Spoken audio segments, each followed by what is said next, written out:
Guys ഇന്നത്തെ main വിവാദ വിഷയം എന്ന് വെച്ച് കഴിഞ്ഞാൽ നമ്മുടെ സീരിയൽ നടി റെനീഷ റഹ്മാൻ ആറ്റുകൽ പൊങ്കാലക്ക് പോയിട്ട് പൊങ്കാല ഇട്ടതാണ്. ഒരു മുസ്ലിം സ്ത്രീയായ റെനീഷ റഹ്മാൻ പൊങ്കാല ഇട്ടതിന് അതിന്റെ പേരിൽ അവർക്കെതിരെ ഭയങ്കരമായിട്ടുള്ള സൈബർ ആക്രമണം, ആ സംഭവത്തിൽ നമ്മുടെ സംഘികള് ഭയങ്കരമായി പൊക്കി പിടിച്ചുകൊണ്ട് നമ്മളെ മുസ്ലിം സമുദായത്തെ കുറ്റം പറഞ്ഞു നടക്കുകയാണ്. അപ്പോൾ ആ സംഭവത്തെ കുറിച്ച് നമ്മുടെ അൻസാരി ഉസ്താദ് ഒരു വീഡിയോ ചെയ്തിട്ടുണ്ട്. ആ വീഡിയോ ഞാൻ ഇവിടെ പ്ലേ ചെയ്യുകയാണ്. ഇത് അൻസാരി ഉസ്താദ് പറഞ്ഞതാണെങ്കിൽ കൂടി എന്റെ കൂടി അഭിപ്രായം ഇതാണ് കേട്ടോ. ഞാൻ പൂർണ്ണമായിട്ട് ഇതിനോട് യോജിക്കുന്നു. അപ്പൊ എന്തായാലും നമുക്ക് വീഡിയോയിലോട്ട് പോവാം. താല്പര്യമുള്ളവർ എന്തായാലും കാണും.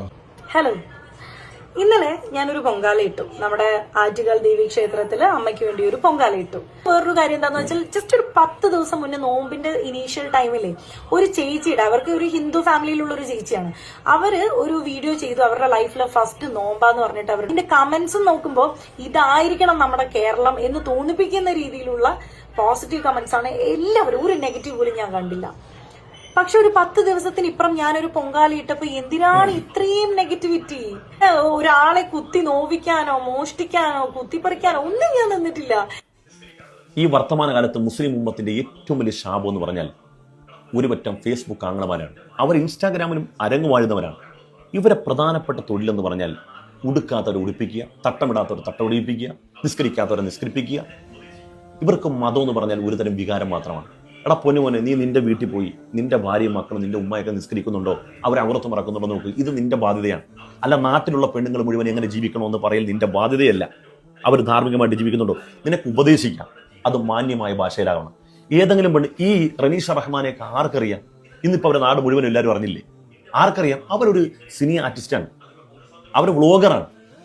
അപ്പൊ അവരെ സംബന്ധിച്ചിടത്തോളം അവർക്ക് പലതരത്തിലുള്ള കണ്ടന്റോ അല്ലെങ്കിൽ പലതരത്തിലുള്ള കാര്യങ്ങളുമായി ബന്ധപ്പെടണം. അത് അവരുടെ ജീവിതത്തിന്റെ ഭാഗമാണ്. അതിന് അവരെ പോയി കമന്റ് ബോക്സിൽ ആക്ഷേപിക്കുക, ഇതൊക്കെ പറയാൻ നമ്മളാരാ? ഇന്ത്യ മഹാരാജ്യത്ത് ആർക്കും എങ്ങനെയും ജീവിക്കാം, അതിനുള്ള പൗരസ്വാതന്ത്ര്യമുണ്ട്. എന്നാൽ അള്ളാഹു തല കൊടുക്കാത്ത ഹിദായത്ത് നമുക്ക് ആർക്കെങ്കിലും കൊടുക്കാൻ കഴിയുമോ? അള്ളാഹു കൊടുക്കാത്ത ഈമാന്റെ മാധുര്യം നമുക്ക് ആർക്കെങ്കിലും വകവെച്ച് കൊടുക്കാൻ പറ്റുമോ? മറ്റൊരാൾക്ക് പകർത്തി കൊടുക്കാൻ പറ്റുമോ? ഒരിക്കലുമില്ല. ഒരാളുടെ ഹൃദയത്തിൽ ഈമാന്റെ മാധുര്യമയൊക്കെ അനുഭവിക്കാൻ കഴിഞ്ഞാൽ അയാളുടെ ഏറ്റവും വലിയ ക്വാളിറ്റി എന്ന് പറഞ്ഞാൽ അയാളുടെ വിശ്വാസത്തിൽ നിന്ന് ഒരു പടി ഒരു ചാൺ അങ്ങോട്ടും ഇങ്ങോട്ടും ചലിക്കത്തില്ല. അതോടൊപ്പം തന്നെ അയാളുടെ വിശ്വാസം അത്യന്തികമായി ശരിയാണെന്ന് ഉൾക്കൊള്ളലോടുകൂടി തന്നെ മറ്റുള്ളവരെ ബഹുമാനിക്കുകയും ആദരിക്കുകയും അവരെ അവഹേളിക്കാതെ അവരെ പൗരസ്വാതന്ത്ര്യങ്ങളും മതസ്വാതന്ത്ര്യങ്ങളും വകവെച്ചു കൊടുക്കും. ഇതാണ് യഥാർത്ഥ മതേതരത്വം. ഇന്നത്തെ കാലത്ത് കാപഢ്യ മതേതരത്വത്തിന്റെ കാലമാണ്. അതായത് ഒരു മുസ്ലിയാര് അയാൾ മതേതര വിശ്വാസിയാകണമെങ്കിൽ അമ്പലത്തിൽ പോയി ക്ഷേത്രത്തിൽ പൂജാരിക്കൊപ്പം കയറണം. പൂജാരി മതേതര വിശ്വാസിയാകണമെങ്കിൽ അയാൾ പള്ളി വരണം. പള്ളിയിൽ അച്ഛനാണെങ്കിലോ ഈ 2 സ്ഥലത്ത് മറണം, എങ്കിലും മതേതരത്വ വിശ്വാസിയാകൂ. അങ്ങനത്തെ ഒരു കാപഢ്യ മതേതരത്വമായി എന്നെ സംബന്ധിച്ചുള്ള എൻ്റെ വ്യക്തിപരമായ നിലപാട് പറയാം. ഈ രാജ്യത്തിന്റെ പകുതി എനിക്ക് പതിച്ചു തരാമെന്ന് പറഞ്ഞാലും ഞാൻ എൻ്റെ വിശ്വാസത്തിൽ നിന്ന് അരമണി അങ്ങോട്ടോ ഇങ്ങോട്ടും ചലിക്കത്തില്ല എന്ന് മാത്രമല്ല ഒന്നിനോട് രാജിയാകാൻ തയ്യാറല്ല. എന്നാൽ എൻ്റെ സഹോദര സമുദായത്തിൽപ്പെട്ടവൻ്റെ ഓണം വന്നാൽ അവനിക്ക് വേണ്ട സഹായങ്ങൾ ചെയ്തു കൊടുക്കും. ക്രിസ്മസ് വന്നല്ല അവനിക്ക് സഹായം ചെയ്തു കൊടുക്കും. ഇവിടെ എത്രയോ ആളുകൾ ഈ പലരുടെ മുമ്പിൽ വരുന്നു, പലതരത്തിലുള്ള വിശ്വാസികൾ. അപ്പൊ അവരെയൊക്കെ നമ്മൾ സഹായിക്കുകയല്ലേ, അവരോടൊപ്പം ചേർന്ന് നിൽക്കുകയല്ലേ. അപ്പൊ അതാണ് യഥാർത്ഥ മതേതരത്വം. ഒരു മനുഷ്യനെയും മതത്തിന്റെ പേരിൽ ഒരു നന്മയും അവർക്ക് വിലങ്ങുതടിയാകാൻ പാടില്ല, അവനെ ഒഴിവാക്കാൻ പാടില്ല. ഇതാണ് യഥാർത്ഥ മതേതരത്വം. അല്ലാതെ അവന്റെ ആചാരങ്ങളും ഇവന്റെ ആചാരങ്ങളും പരസ്പരം പങ്കുവെക്കലല്ല. അപ്പൊ റെനീഷ റഹ്മാൻ ഇഷ്ടമുള്ളതനുസരിച്ച് ജീവിക്കാനുള്ള പൗരസ്വാതന്ത്ര്യം രാജ്യത്തുണ്ട്. അവരെ നന്നാക്കാൻ പോണ ബാധ്യത നിങ്ങൾക്കില്ല. മോശമായ കമന്റ് ഇട്ട് എന്തിനാണ് അവരെ ആക്ഷേപിക്കുന്നത്? ഇതൊരു തരം വികാരമാണ്. മതം എന്ന് പറയുന്നത് ഇങ്ങനത്തെ വികാരമല്ല. മതം എന്ന് പറഞ്ഞാൽ നസീഹത്താണ്, സതുപദേശമാണ്. ആരെങ്കിലും അവർ തിന്മയിൽ പോകുന്നുണ്ടെങ്കിൽ, തെറ്റായ വഴി പോകണമെങ്കിൽ മാന്യമായി ഉപദേശിക്കുക. അല്ലെങ്കിൽ തന്നെ ചോദിക്കോട്ടെ, ഇവിടെ നന്നാക്കാൻ എത്ര മനുഷ്യരുണ്ട്? അവരെ ആരെ നന്നാക്കണ്ടെങ്കിൽ? ഞാൻ ഇന്നലെ മണ്ണഞ്ചേരി ഇങ്ങോട്ട് വരുമ്പം ഈ പരിശുദ്ധമായ റമദാൻ മാസമായിട്ട് ഒരു മുസ്ലിം പെണ്ണ് പർദ്ദ ധരിച്ചുകൊണ്ട് അവർ ലോട്ടറി വിൽക്കുകയാണ്. അവരുടെ നിസ്സഹായത കൊണ്ടാണ്. ഞാൻ അവരെക്കുറിച്ച് അന്വേഷിച്ചപ്പം ഭർത്താവില്ലാത്ത സ്ത്രീയെ 3 പെൺമക്കളാണ്. അവർക്ക് വേറൊരു വഴിയില്ല. എന്നാൽ ഈ ലോട്ടറി ടിക്കറ്റ്, ഹറാമായ ലോട്ടറി ടിക്കറ്റ് വിൽക്കുന്നു എന്ന് പറഞ്ഞാൽ അവരെ ആക്ഷേപിക്കാൻ നമ്മളൊക്കെ തയ്യാറല്ലേ? നമ്മളൊക്കെ അതിനുവേണ്ടി നമുക്ക് ഇങ്ങനെ ആത്മരോഷം കയറും. എന്നാൽ ആ ലോട്ടറി അങ്ങോട്ട് മാറ്റി വെച്ചിട്ട് നിങ്ങൾക്ക് ജീവിക്കാനുള്ള മാന്യമായ വരുമാനം ഉണ്ടാക്കുക. ഒരു തട്ട് കട ഞാൻ ഇട്ട് തരാം, ഒരു ചെരുപ്പ് കട ഞാൻ ഇട്ട് തരാം, അല്ലെങ്കിൽ ഒരു ജ്യൂസ് കട ഞാൻ ഇട്ട് തരാം എന്ന് പറയാൻ ആർക്കെങ്കിലും കഴിയൂ? നമുക്ക് മറ്റുള്ളവരെ വിമർശിക്കാനേ നമ്മളെ കൊണ്ട് കഴിയുള്ളൂ. ഒരു മനുഷ്യൻ നമ്മൾ ഉൾക്കൊള്ളുന്ന ആശയത്തിന്റെ സൽപാന്താവിലൂടെ നടക്കണമെങ്കിൽ ആ നടക്കാൻ പറ്റുന്ന ഒരു പശ്ചാത്തലം എനിക്ക് ഒരുക്കി കൊടുക്കാൻ നമ്മൾ അതിന് തയ്യാറാണോ? ഇവിടെ ഒരുപാട് പ്രശ്നങ്ങളുള്ളപ്പോഴാണ് ഏതോ ഒരു റെനീഷ റഹ്മാൻ ആറ്റുകാൽ പൊങ്കാലൊക്കെ പോയെന്നും പറഞ്ഞ് അവരെ നന്നാക്കാൻ നടക്കുന്നത്. അവർക്ക് ഇഷ്ടമുള്ളിടത്ത് പോകും, അവരിഷ്ടമുള്ളിടത്ത് തൊഴുതും, അവർക്ക് പള്ളിയിലും പോകും, ചർച്ചിലും പോകും. നിങ്ങൾക്ക് എന്താണ്? നിങ്ങൾ നിങ്ങളുടെ കാര്യം നോക്കും. നിങ്ങളുടെ വീട്ടിൽ നിങ്ങളുടെ പെണ്ണുപിള്ള മാന്യമായിട്ട് നടക്കുന്നുണ്ടോ? അത് നിങ്ങൾ ശ്രദ്ധിക്കുന്നുണ്ടോ? നിങ്ങളുടെ ബാധ്യത അത് മാത്രമേ ഉള്ളൂ. നിന്റെ കുടുംബം അവർ ധാർമ്മിക നിഷ്ഠയോടുകൂടി പോകുന്നുണ്ടോ എന്ന് അല്ല ചോദിക്കും. അതിന് നീ മറുപടി പറഞ്ഞാൽ മതി. നാട്ടിലുള്ള പെണ്ണുങ്ങളെ മുഴുവൻ ഉടുപ്പിക്കാനും അവരെ നിസ്കരിപ്പിക്കാനും അവരെ ഈ കുളിപ്പിച്ച് കടത്താനൊന്നും നമ്മൾ നടക്കണ്ട. അത് നമ്മുടെ ബാധ്യതയല്ല. അതുകൊണ്ട് ഇത്തരം തോന്നിയവാസങ്ങൾ മാറുക. ഈ വികാരം എല്ലാവർക്കും വൈകാരികത ഉണ്ടെന്നേ, എല്ലാവർക്കും ആത്മരോഷമുണ്ട്. ഇപ്പൊ നമ്മളെ സംബന്ധിച്ചിടത്തോളം ഒരു തെറ്റായ കാര്യം കണ്ടാൽ ഒരു യഥാർത്ഥ മനുഷ്യനെ സംബന്ധിച്ചിടത്തോളം അവർക്ക് ആത്മരോഷം ഉണ്ടാകും. പക്ഷെ അത് കമന്റ് ബോക്സിൽ ആ വികാരം തീർക്കാനുള്ളതല്ല. നന്മ ആഗ്രഹിക്കുന്നുണ്ടെങ്കിൽ മാന്യമായി നമ്മൾ പറഞ്ഞു കൊടുക്കുക. അതിനപ്പുറത്തേക്ക് അവരെ അവഹേളിക്കുക. ഇപ്പൊ എന്തായി? ഒരു ബഹുസ്വര സമൂഹത്തിൽ ഇതൊരു ഭിന്നതയുടെ വഴിയായില്ലേ?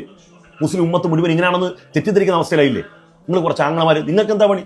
നിങ്ങൾ അതിന് തൊട്ട് മുമ്പ് സിനിമ കണ്ടിട്ടാണ് ഈ കമന്റ് ഇടുന്നത്. അതാ നിങ്ങൾ തൊട്ട് മുമ്പ് ഈ കമന്റ് ഇടുന്ന ഹമുക്കളൊക്കെ പരിപാടി എന്താ പറയുക? ചിലപ്പോൾ പടം കണ്ടുകൊണ്ടിരിക്കുമ്പോഴായിരിക്കും സിനിമയുടെ ക്ലിപ്പ് ഇങ്ങനെ കണ്ട് റോൾ ചെയ്തുകൊണ്ടിരിക്കുമ്പോഴായിരിക്കും ഈ പെണ്ണിനെ കാണുന്നത്. അപ്പം 14 മാസമായിട്ട് നീ പൊങ്കാല എടാ, നീ ആദ്യം നന്നാടാ, എന്നിട്ട് നാട്ടുകാരെ മൊത്തം നന്നാക്കുക. ഹിദായത്ത് റബ്ബ് കൊടുക്കാത്തൊരു ഹിദായത്ത് ഒരാൾക്കും കൊടുക്കാൻ കഴിയില്ല. അങ്ങനെയാണെങ്കിൽ ആരിഫ് ഹുസൈനൊക്കെ പണ്ടേ നന്നാന്. അങ്ങനെയാണെങ്കിൽ ആരിഫ് ഹുസൈനൊക്കെ പണ്ടേക്ക് നന്നാകില്ലേ? മുസ്ലിം അല്ലാത്ത സഹോദര സമുദായത്തിൽപ്പെട്ട രാഹുൽ ഈശ്വർ വിശുദ്ധമായി ഖുർആൻ ഓതി മറുപടി കൊടുത്തു. സ്തബ്ധനായി പോയില്ലേ? അവര് നന്നായോ? ഹിദായത്ത് റബ്ബ് കൊടുക്കണം. യഥാർത്ഥ മതേതരത്വം എന്ന് പറഞ്ഞാൽ എന്താണ്? അവനവന്റെ സ്വന്തം വിശ്വാസം ഉൾക്കൊള്ളലോടുകൂടി മറ്റുള്ള വിശ്വാസങ്ങൾ അവഹേളിക്കാതെ അവന്റെ പൗരസ്വാതന്ത്ര്യം, അവന്റെ ആരാധന സ്വാതന്ത്ര്യം വകവെച്ചു കൊടുക്കലാണ് മതേതരത്വം. അല്ലാതെ മുസ്ലിയാർ അമ്പലത്തിൽ ചെല്ലലും അമ്പലത്തിലെ പൂജാരി പള്ളി വരലും പള്ളിയിലച്ചൻ ഈ രണ്ട് സ്ഥലത്തും വരലൊന്നുമല്ല മതേതരത്വം. അത് കാപട്യമാണ്. കാപട്യം. അവനവൻ വിശ്വസിക്കുന്ന വിശ്വാസത്തോട് അവൻ വെള്ളം ചേർക്കലും വഞ്ചന കാണിക്കലുമാണ്. എന്നെ സംബന്ധിച്ചിടത്തോളം ഞാൻ എൻ്റെ സഹോദര സമുദായത്തിൽപ്പെട്ടവൻ അവൻ്റെ വിശ്വാസങ്ങൾക്കും ആചാരങ്ങൾക്കും ഒപ്പം നിൽക്കലല്ല, മറിച്ച് എനിക്ക് എൻ്റെ വിശ്വാസമുണ്ട്. അത്യന്തികമായി അതാണ് സത്യം എന്ന് വിശ്വസിക്കുന്ന ഒരാളാണ്. എന്നാൽ അവൻ്റെ ഓണം വരുമ്പോൾ അവനിക്ക് ഭക്ഷണം, അവൻ്റെ വസ്ത്രം അവനിക്കില്ല എങ്കിൽ ഞാൻ കൊടുക്കും. ക്രിസ്മസ് വരുമ്പോൾ അവനിക്ക് വസ്ത്രം മേടിക്കാൻ പൈസയില്ല, അവനിക്ക് ഭക്ഷണം ഉണ്ടാക്കാൻ പൈസയില്ല, കൊടുക്കും. വിഷു വരുമ്പോഴും കൊടുക്കും. അതാണ് മതേതരത്വം എന്ന് പറഞ്ഞാൽ. അതായത് പരസ്പരം സഹായിക്കാനും സതുപദേശം നടത്താനും ചേർന്ന് നിൽക്കാനും മതം എന്നുള്ളത് ഒരു തടസ്സമാവരുത്. മറിച്ച് മനുഷ്യർക്കൊപ്പം ചേർന്ന് നിൽക്കുമ്പോഴാണ് യഥാർത്ഥ മതവിശ്വാസിയാകുന്നത്. ഇത് വെറും വികാരം. ആരെങ്കിലും തുണി കൊടുത്തിട്ടുണ്ടോ, നിക്കറിട്ടിട്ടുണ്ടോ, ഇല്ലെങ്കിൽ ഇടിക്കാൻ നടക്കുന്നു. ഇത് മതമല്ല, ഇത് ആനക്ക് പൊട്ടുന്ന മതമാണ്. അത് പൊതുസമൂഹത്തിൽ എടുത്തു കഴിഞ്ഞാൽ ആളുകൾ കാക്രിച്ച് കൂട്ടി തുപ്പും. മര്യാദക്ക് ആർക്കെങ്കിലും എന്തൊരു പറഞ്ഞു കൊടുക്കുകയാണെങ്കിൽ മര്യാദയുടെ ഭാഷയിൽ പറഞ്ഞു കൊടുക്കുക, അല്ല അവഹേളിക്കലല്ല. ഏതെങ്കിലും പെണ്ണുങ്ങൾ തട്ടവിട്ടില്ലെങ്കിൽ അവൾ വേശ്യെന്ന് വിളിക്കും. എത്ര പേരുണ്ട്, നമ്മൾ കണ്ടിട്ടുണ്ട്. അവൾക്ക് ഇഷ്ടമുണ്ടെങ്കിൽ തട്ടവിടും, അവൾക്ക് ഇഷ്ടമുണ്ടെങ്കിൽ അവൾ ഇഷ്ടമുള്ള പോലെ ജീവിക്കും. നിനക്ക് പറ്റുമെങ്കിൽ നീ മര്യാദക്ക് അവൾ ഉപദേശിച്ചു കൊടുക്കുക.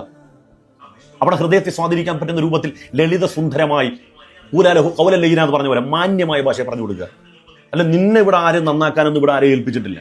അള്ളാഹു നമ്മളെയൊക്കെ ഹിദായത്തിന്റെ വഴിയിൽ ജീവിച്ചു മരിക്കാൻ അള്ളാഹു തൗഫീഖ് തരട്ടെ. അൻസാരി ഉസ്താദ് പറഞ്ഞ ഈ ഒരു സ്റ്റേറ്റ്മെന്റിനോട് ഞാൻ പൂർണ്ണമായിട്ടും ഉൾക്കൊള്ളുന്നു. 100% ബാലൻസ്ഡ് ആയിട്ടാണ് അൻസാരി ഉസ്താദ് ഇതിനെക്കുറിച്ച് നമുക്ക് വിശദീകരിച്ചു തന്നത്. അൻസാരി ഉസ്താദിന്റെ വാക്കുകൾ വളരെ വ്യക്തവും കൃത്യവുമായിരുന്നു. ഈ സംഭവത്തെക്കുറിച്ച് അവർക്കെതിരെ മോശമായിട്ട് കമന്റ് ചെയ്യുന്നവരെ സംഘപരിവാറിന് ആഘോഷിക്കാനുള്ള അവസരം ഉണ്ടാക്കുക തന്നെയാണ് ചെയ്യുന്നത്. അവരെ ഇഷ്ടമായി അവരുടെ ജീവിതമാണ്, അവരെ എങ്ങനെയെങ്കിലും ജീവിച്ചോട്ടെ. അതുകൊണ്ട് അൻസാരി ഉസ്താദ് ഈ പറഞ്ഞതിൽ ഒന്നും നമുക്ക് കൂട്ടാനോ കുറക്കാനോ ഒന്നുമില്ല. അൻസാരി ഉസ്താദ് പറഞ്ഞത് തന്നെയാണ് അതിന്റെ ഒരു ബാലൻസ്ഡ് ആയിട്ടുള്ള ഒരു സ്റ്റേറ്റ്മെന്റ് എന്ന് പറയുന്നത്. അപ്പോൾ എല്ലാവരും കുറച്ചും കൂടെ കെയർഫുൾ ആവാൻ വേണ്ടി ശ്രദ്ധിക്കുക. Thanks for watching my video.